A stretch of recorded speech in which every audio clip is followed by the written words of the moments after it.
Hey everyone, it's Roger with Williamson Foundation Repair. It's a beautiful day and we are out here in Rockwall, Texas working on a house.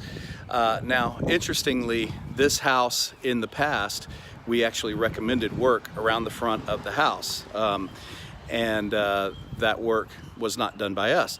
About 2 years later, we received a call from the new homeowner, about a year and a half later, to come out and look at it, and it still needed piers around the front of the house. What we discovered was these poor homeowners bought this house from the last owner, who indeed did get the work done that we recommended, but he called around and got the cheapest foundation repair company he could find. These people bought the house less than a year ago, and the house has already, front of the house has already dropped all the way back down where it was when we looked at it about a year and a half ago. They've been trying to get a hold of the company that did the work, that gave a lifetime warranty.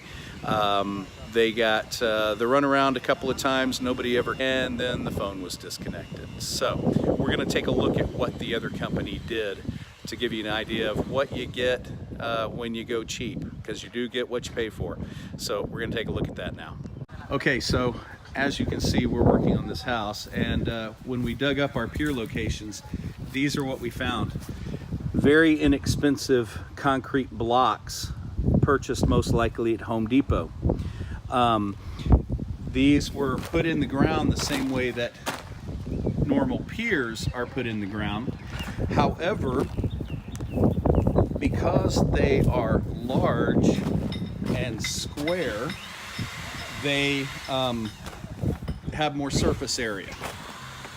So what that increased surface area means is that they offer much more resistance in installation. Now, with a concrete press piling, the key to long-term stability is depth. The deeper you go, the higher probability that it's going to stay where it is.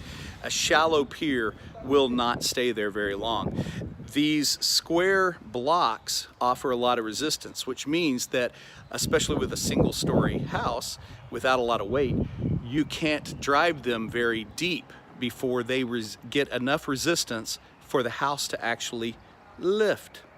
So in this case, in this house in Rockwall, where we will probably drive concrete pilings 18 to 20 feet deep, there was only one of those blocks in every single hole, which means that it pushed down and it was just a temporary pad to push the house against, and it lifted the house, and the house looked great for a little while.